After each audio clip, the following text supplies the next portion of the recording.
अपघातासारख्या कोणत्याही इमर्जन्सीसाठी आता प्रवासाची रिस्क घेण्याची गरज नाही, कारण आता कणकवलीत सर्व अत्याधुनिक सुविधांनी सुसज्ज आहे डॉक्टर नागवेकर हॉस्पिटल आणि नर्सिंग होम। अत्याधुनिक ट्रॉमा केअर, अत्याधुनिक ambulance, trauma care surgeon, neurosurgeon उपलब्ध, रक्तपेढीची सुविधा, 20 किलोमीटर परिसरात ॲम्ब्युलन्सची मोफत सुविधा। डॉक्टर नागवेकर हॉस्पिटल आणि nursing home 24/7 emergency service. Mobile 9852 108 108 आणि 8803 108 108। सध्या कोकणातील बारसू रिफायनरी विरोधात सर्व स्थानिक ग्रामस्थ शेतकरी आक्रमक झाले। त्यांच्याशी कणकवलीत चर्चा केली। आता फक्त कोकणापुरता हा लढा मर्यादित राहिला नसून संपूर्ण महाराष्ट्रभर आपण हा लढा उभारणार असल्याचं डॉक्टर भारत पाटणकर यांनी कणकवलीत सांगितलं। जशी कचराकुंडी असते तसं ते देश करतायत। स्वतःच्या देशात मात्र क्लीन एनर्जी, क्लीन इंधन, स्वच्छ ऊर्जा, स्वच्छ इंधन आपल्या देशांच्यामध्ये, आणि इकडं मात्र हा सगळा कचरा घालायचा। याच्याऐवजी आमचं म्हणणं आहे की आम्ही आमच्या देशात करतो ना, आमच्या पद्धतीनं। आमचे कुठे शास्त्रज्ञ माग आहे? आज अमेरिकेमध्ये आणि युरोपमध्ये गेलेले जे शास्त्रज्ञ लेवलचे लोक आहेत त्यामध्ये भारतीय जास्त आहेत। ते इथं काय येत नाहीत, कारण ह्या क्षेत्रात आपण काय करत नाही। ते अमेरिकेत का गेले, तिकडे का गेले? तेव्हा इथं आमचं म्हणणं असं आहे की मग ही कचराकुंडी आमची आम्ही का करून घेऊ? इथे आम्हाला पवन ऊर्जा, नंतर सूर्य ऊर्जा, समुद्राच्या लाटांच्यावरून होणारी ऊर्जा, बायोमासमधून होणारी ऊर्जा, ह्या ज्या सगळ्या ऊर्जाचे स्रोत आहेत हे स्रोत आमच्याकडे आज वापरात आलेले आहेत। आणि त्याच्यामध्ये आज पूर्वीपेक्षा जास्त प्रगती झालेली आहे। आज जर तुम्ही काही भागांच्यामध्ये गेलात तर पवनचक्क्यांचं असं जाळं तुम्हाला दिसतं। त्यामध्ये कोणाचं विस्थापन नाही।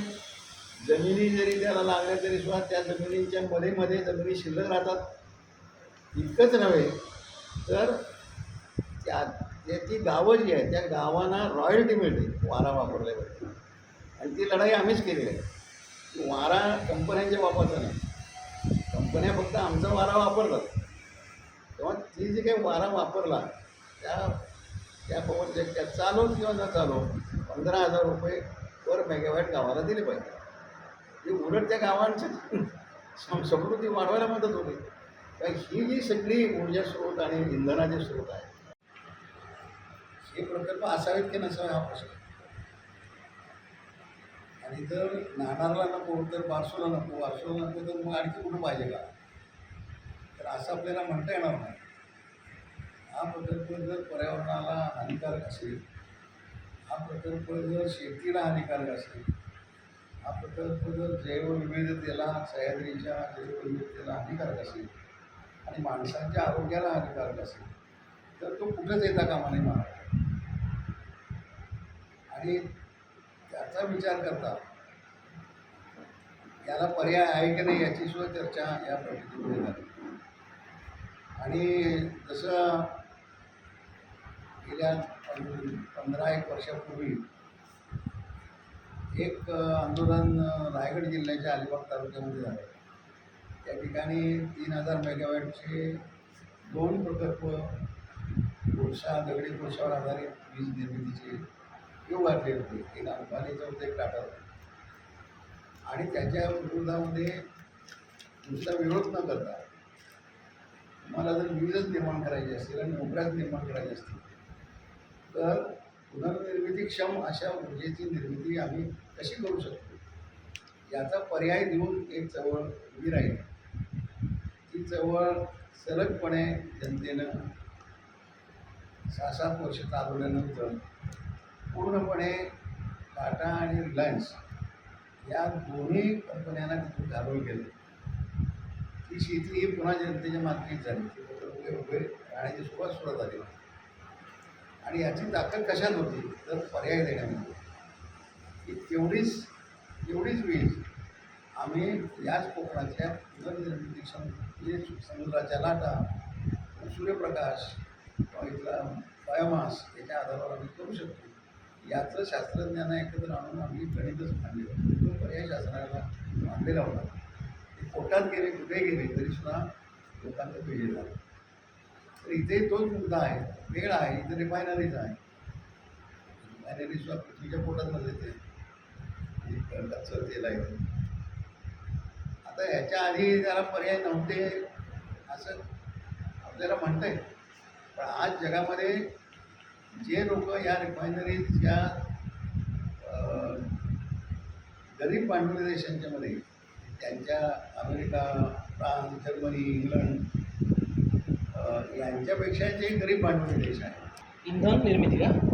इंधन निर्मिती आणि ऊर्जा निर्मिती हे दोनशे निर्मिती संबंधित आहे ना.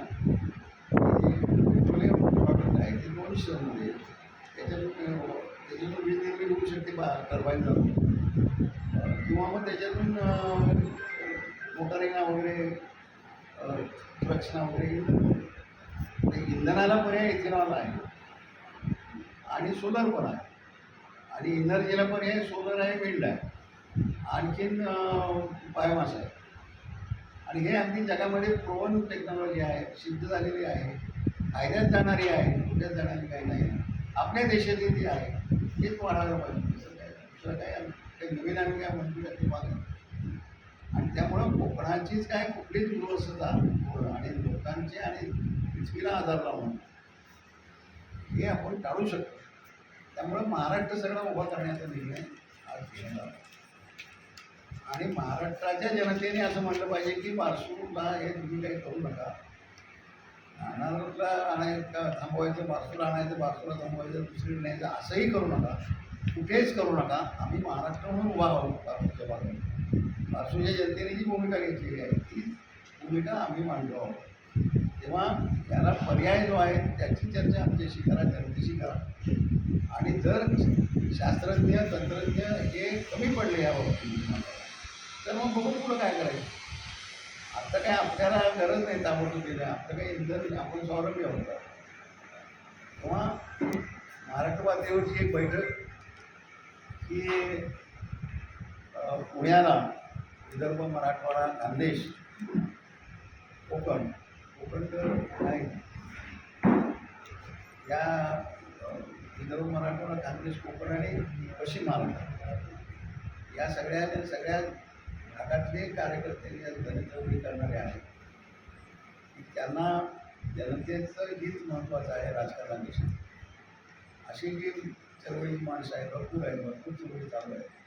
त्या सगळ्यांना एकत्र आणून आज त्या तऱ्हेचे अत्याचार पासून जे झालेले आहेत त्या संदर्भात एकच त्या संदर्भात एक सरकारला सांगणं की का तुम्ही असं करू नये आणि करण्यात कसं आपल्याला त्याच्याकडून चुकीचं आहे. आणि आम्ही पर्याय देतो आहोत आणि त्या पर्यायाची तपासणी करण्याची दृष्टीनं तुम्ही पर्याय आमचे स्वीकारा. नॅशनल रिहॅबिलिटेशन पॉलिसीमध्ये नॅशनल इकडं सगळं ढकलायचं झालं. म्हणजे जेवढं प्रदूषित करणार आहे तेवढं इकडे ढकलायचं आणि आपल्या स्वतःच्या देशामध्ये मात्र सूर्य ऊर्जा, हवेवरची ऊर्जा म्हणजे पवनचक्क्या अशा विविध किंवा बायो एनर्जी याच्या आधारावरची प्रकल्प चालवायचे. पण हे इथं कचरा पेटी करण्याचा जो प्रयत्न चालू आहे आणि त्यातून सगळे पैसे भारतातून परदेशी जाणार आणि त्यांचे काय होणार आणि इथलं उद्ध्वस्त येणार. आणि याला मग पर्याय आहे की नाही, तर याला पर्याय आहे. आणि म्हणून इथं तुम्हाला जर काही इलेक्ट्रिक निर्माण करायचं असेल तर ते तुम्ही पवनचक्क्यांतून करू शकता, सौर ऊर्जेतून करू शकता. आणि सडे जे आहेत लोकांचे सडे आहेत, टॉपची सडा ज्याला म्हणतात, त्या सड्यांच्यावर जमीन सगळीच त्यासाठी ॲक्वायर करावं लागेल. त्या मधला जो दोन पवनचक्क्यांचे मधला दोन ऊर्जा सौर ऊर्जे वगैरे आहेत त्याच्यामध्ये जागा आहे ती मोकळी राहते आणि त्याचा भाडेपट्टा हा शेतकऱ्यांना मिळतो. प्रदूषण काय होत नाही काय. आणि माहिती बागा वगैरे ज्या आहेत त्या काय म्हणतात त्याला काही कसला प्रदूषण त्रास होत नाही. पण या पद्धतीनं या देशाची गरज की एका बाजूला इथेनॉल जे आधी दाबून ठेवलेलं होतं, इथेनॉल करायची निर्मिती करायची सुरुवात साखर कारखान्यांच्या याच्यामध्ये अनेक वर्षापूर्वी झाली. पण ते सगळे प्रकल्प डब्यात ठेवून गेले होते. आता सुद्धा ते चांगले चालू नाहीत अशा तऱ्हेची परिस्थिती आहे. कारण त्यांना ही जी लॉबी आहे, पेट्रोलियम लॉबी आहे आणि आंतरराष्ट्रीय पातळीवरची कच्च्या तेलाची लॉबी आहे, यांचेच भलं करायचं आहे अशा तऱ्हेची परिस्थिती आहे. आणि इथं कुठलं सरकार आहे नाही आहे याचा काही खरं संबंध नाही. हे पॉलिसी म्हणून आता सगळीकडे चालू आहे आणि ते तिथं या देशामध्ये चालू आहे. तेव्हा हे फक्त भारतीच्या लोकांचा प्रश्न नाही, तर हा महाराष्ट्राचा प्रश्न आहे. म्हणून हा पर्याय घेऊन पासून नाणार एवढंच नाही तर कुठेच असले नको. आणि पुनर्निर्मितीक्षम किंवा ऊर्जा आणखी इंधन त्याच्यावर आपण देश चालू आणि चांगल्या तऱ्हेने चालू या पद्धतीचा पर्याय घेऊन आपण सगळा महाराष्ट्र हीच युद्धभूमी याची ही गणितं मांडायला काय 2 महिने 3 महिन्याचा काळ लागतो, काय फार काळ लागत नाही. आणि कायदे पण मोडता कामा नाहीत ना. हे तुम्हीच कायदे सरकारनं केलेले कायदे नॅशनल पातळीवरचा रिहॅबिलिटेशन आणि भूसंपादनचा कायदा आहे, रिहॅबिलिटेशनची पॉलिसी आहे, यामध्ये धोरणं दिलेली आहेत ना, सरकारनं दिले, सरकारचेच कायदे. त्याला तरी तुम्ही धाब्यावर बसवणं बरोबर नाही ना. त्यासुद्धा पर्याय देण्याचा क्लॉज आहे. पर्याय दिला तर आम्ही त्या मार्गाने गेलं पाहिजे असं त्यामध्ये स्पष्ट नमूद केलं. त्यामुळे रोजगाराचा मुद्दा काय हा मुख्य मुद्दा होऊ शकेल.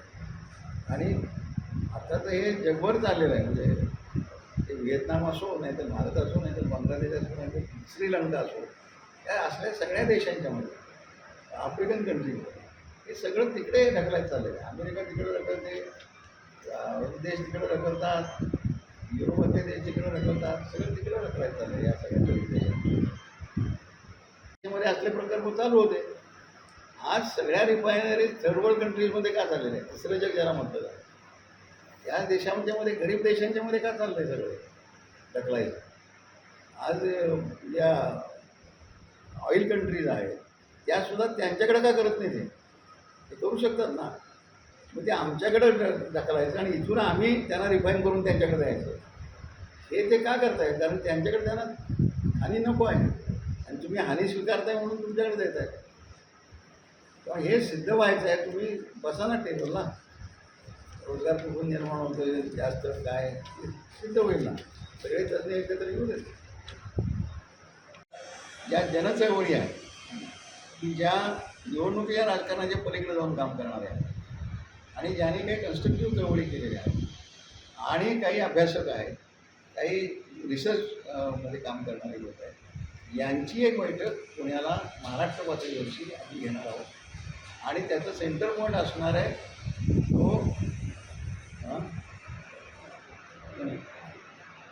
तो हा प्रकल्प असणार. तो हा प्रकल्प असणार. कधी मला बैठक? 30 एप्रिल.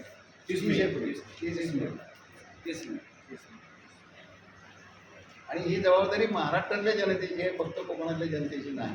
कोकणावर जर हल्ला झाला तर कोकणवाल्याने बघावं असं नाही. प्रकल्पांच्या विषयीची पॉलिसी आहे, त्यामध्ये सुद्धा पर्याय देण्याची तरतूद आहे. त्यामुळं हा प्रकल्प जरी नॅशनल असला तरी ती पॉलिसी नॅशनलच आहे. त्यामुळं कायद्याच्या बाबतीत सुद्धा आम्हाला काही अडचण त्यात पडत नाही आणि म्हणून महाराष्ट्रातील जनतेला आम्ही एकत्र करीत आहोत. आणि त्यानंतर पण सरकारला काय निवेदन द्यायचं सगळ्या महाराष्ट्रातील आम्ही ठरवणार आहोत. धन्यवाद. आमचे दिवसभरातले सर्व अपडेट्स, ताज्या घडामोडी आणि थेट लाईव्ह पाहण्यासाठी सबस्क्राईब करा, लाईक करा कोकणचं नंबर 1 महा चॅनल कोकण 7 लाईव्हचं YouTube चॅनल.